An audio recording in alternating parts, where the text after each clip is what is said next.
Hello Gemini, welcome to your reading for mid-November. This is for Gemini, Sun, Moon, Rising and Venus.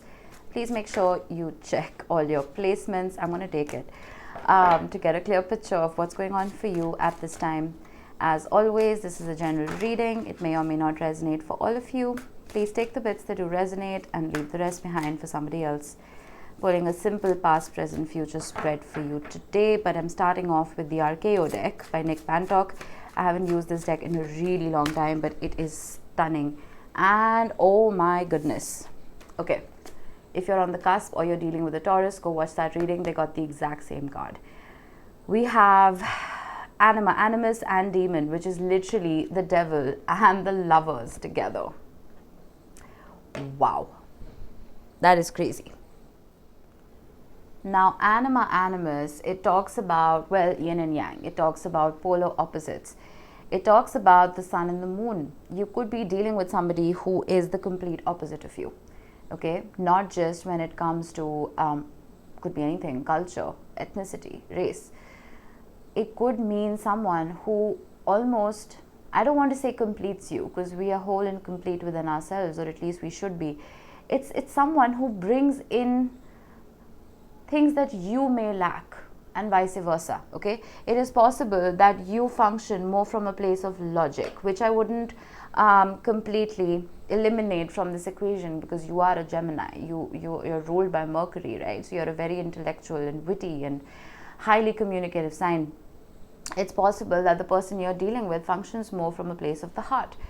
So there is a perfect union here, and this is a spiritual union. Why I say that is because with the sun and the moon together, it is ego and intuition merging and creating an almost new spectrum of color.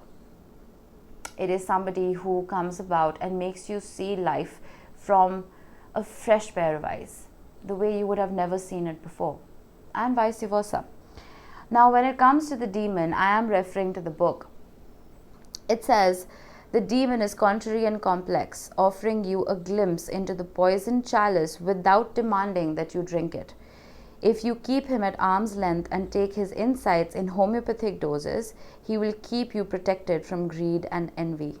But his greatest contribution to your cause is to make it possible for you to recognize those who wish you malice. This is talking about almost being friends with the shadow, being friends with the demon, being friends with, I don't want to say evil, but the darkness. It's about realizing that there is always going to be a little bit of that darkness wherever you go, whether it is in your relationships, it is in your life in general. Everything isn't always sunshine and roses. And this is you understanding that. This is you taking everything with a pinch of salt and realizing that one little hiccup does not define your life. And it's funny how I'm saying hiccup again, because Taurus again had a very similar theme for their reading. All right, we have, oh my God, this is insane. So I hate to mention another sign in your reading, but I have to. So Taurus did not get the Seven of Swords, but they got a card that was very similar to it from the Lenormand. And I kept mentioning the Seven of Swords. So I'm guessing that you're in pretty similar energies right now. And that's not like unheard of, right? Because we're so closely connected to the zodiac signs before and after us, we do carry some of their energy. Anyway, we have the Seven of Swords with the Two of Wands in your recent past. Let's see. Some of you may even be dealing with a Capricorn with the demon. In the present, we have the King of Cups, which Taurus got, just saying, and the Knight of Swords. Interesting. Very interesting. Wow. Okay, I like it. Future. Immediate future for Gemini. Wow. Okay. This is hilarious. Okay. Nine of Pentacles, Five of Swords. Bottom of the deck, the Chariot, the Fool, the Queen of Swords, the Four of Wands. I have shuffled this deck. This was the exact bottom that Taurus got. Sorry, I will stop mentioning Taurus now. Okay. With the Seven of Swords and the Two of Wands, there is something that you are trying to escape from. I don't know what this is. The Seven of Swords in the original Rider-Waite does talk about lying, cheating, stealing, betrayal, running away, and all of that. But a lot of people fail to notice that the background in the Seven of Swords is yellow. And yellow in the tarot represents joy and happiness and playfulness, right? I'm not getting a malicious energy from the Seven of Swords here. Because with the Two of Wands under it, there is an intention. There is an intention about, okay, I'm not just running away because I feel like it. I'm running towards something instead. I don't know if this is you escaping a previous relationship that did not sit well with you and you moving towards one that finally does. Or this is you escaping from the idea of what your relationship was, what you thought it was, and redefining what you want it to be.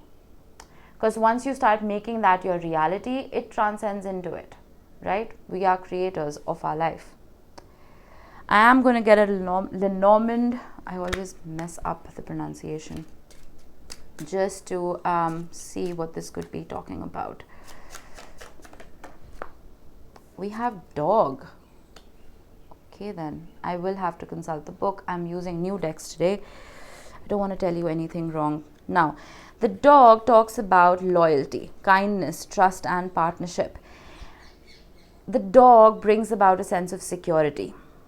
It talks about someone you can always rely upon.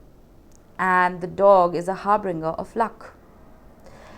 To overcome obstacles, you need to trust your instincts. There will be situations in which your relationships will be tested.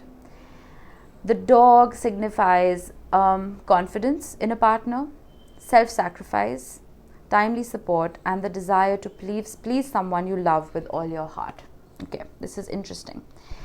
It is possible that you may have been suspicious of something that could be going on in your significant other's life. Whether you're together, you're not together, it doesn't matter. So I'm almost feeling like you are looking towards loyalty. You are looking to the future so that you can start building whatever this is on a stronger foundation, leaving behind whatever was sneaky, whatever was manipulative, emotionally or otherwise, and looking to build from the ground up. Realizing, which is why the demon is here, realizing that there could be a drop of poison in every single cup of love that is offered to you. Because that's life, right? And realizing that that little bit of poison is a lesson. It is a lesson that you need to learn in order to filter out what is not needed or what doesn't belong in your life. And it also helps you develop a thicker skin. I truly believe that. Every single lesson that you have been through is helping you develop a thicker skin. It's increasing your threshold for pain. So you are becoming wiser, or you have become wiser. I don't know who this is that you were dealing with, but this sense of betrayal and this sense of lying and all of that, you are leaving it where it belongs, in the past. Now, in the present moment with the King of Cups and the Knight of Swords, why I said this was interesting was because the Knight of Swords is your energy, right? But the Knight of Swords doesn't always come about to deliver a message in the sweetest way. The Knight of Swords has a fact that needs to be relayed, comes rushing in, delivers that message and rushes out. Okay, the tone is not important to the Knight of Swords. I feel like this is more a message for you than anybody else. Mars is retrograding in your sign, and when Mars is retrograding in Gemini, not just for you but for the entire planet, it is difficult to be compassionate and empathetic in a conversation. Okay, it's more about facts that I need to deliver this. I'm going to say it however I need to say it, to hell with people's feelings. With the King of Cups, I feel like this is a piece of advice for you, that no matter how tumultuous the waters get, stand your ground.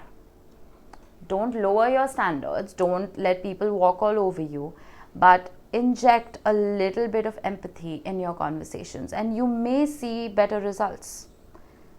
If there is less conflict in your environment and within your speech, you may almost experience a better side of the person you are dealing with, and it may make it easier for you to deal with whatever conversation this is.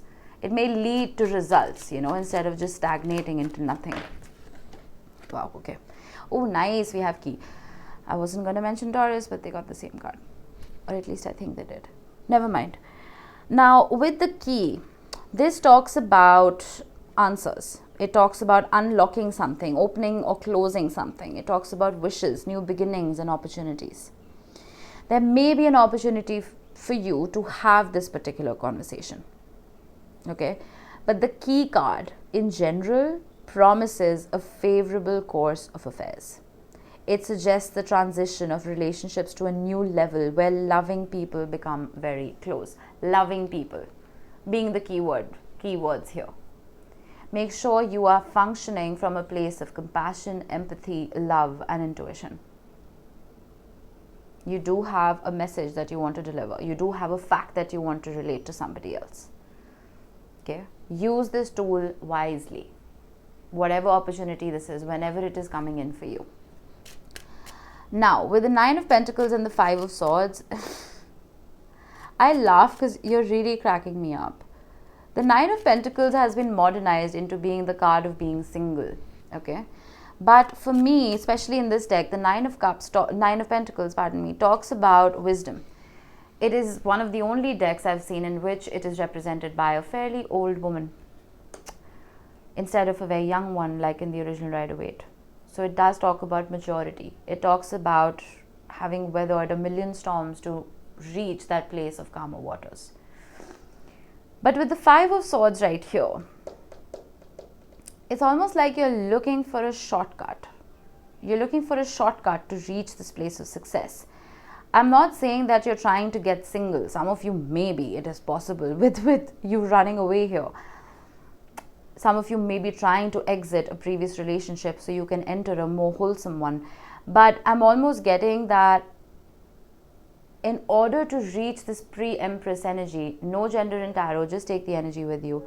In order to reach this place of fulfillment, you're almost telling yourself that I will do whatever it takes to be magnetic, to be attractive, to be approachable. With the demon right here, I want you to make sure that the lessons that you have learned, you are using them correctly and not to your disadvantage. Strange energy, quite strange. We have this scythe. Yeah, that's what I thought. I don't think this is anybody else's energy but yours, Gemini. I have a lot of Gemini in my chart, and like my Venus and Mercury are both in Gemini, so I understand where you're coming from. But this talks about, it's a piece of advice about being cautious, okay? To avoid any kind of misfortune, avoiding any kind of risky behavior in yourself and in others. And it talks about avoiding conflict. It talks about sudden conflict and a threat to a partnership, which can be avoided by making sacrifices and compromises. Gemini, I don't know if this is your energy or not. It very well could be, because you have the Knight of Swords. I feel like you have this burning desire to say something to somebody, and it's coming from a very hurtful place. Okay? There's a reason the King of Cups is in the center of your reading. The King of Cups is asking you to function from a place of the heart. Some of you may even, this is only for some of you,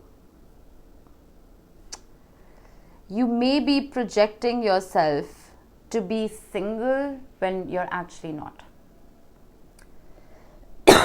Excuse me. You may be behaving like someone who is not in a partnership, just to spite the other person. This is not for everybody. I'm sorry. You don't have to take it if it doesn't resonate. Just make sure you're being very careful with your words. You're being very careful with your demeanor and your tone. Okay? With the Chariot, the Fool, and the Queen of Swords with the Four of Wands, look at the bigger picture. Understand what it is that you truly want. All of these cards, the Five of Swords, Seven of Swords, they're minor arcana. They're nonsensical energy, right? I just feel like once you start truly focusing on what truly matters, is when you will function from a more wholesome place. It's also possible that whoever it is that you are dealing with is putting on a facade, is trying to be someone they're not. They're trying to escape from this particular relationship. But I really don't think they'll be very successful with the Five of Swords. There is more here. There's movement. There's a new beginning with the Fool card as well. Some of you may have to travel to see this person or vice versa. I'm just feeling like, let the pettiness go. Whether it's for you or for a cross-watcher watching, function more from a place of loyalty. You know what I mean? Excuse me. Wow. We have a mask. What did I say? Be authentic. We have a camera,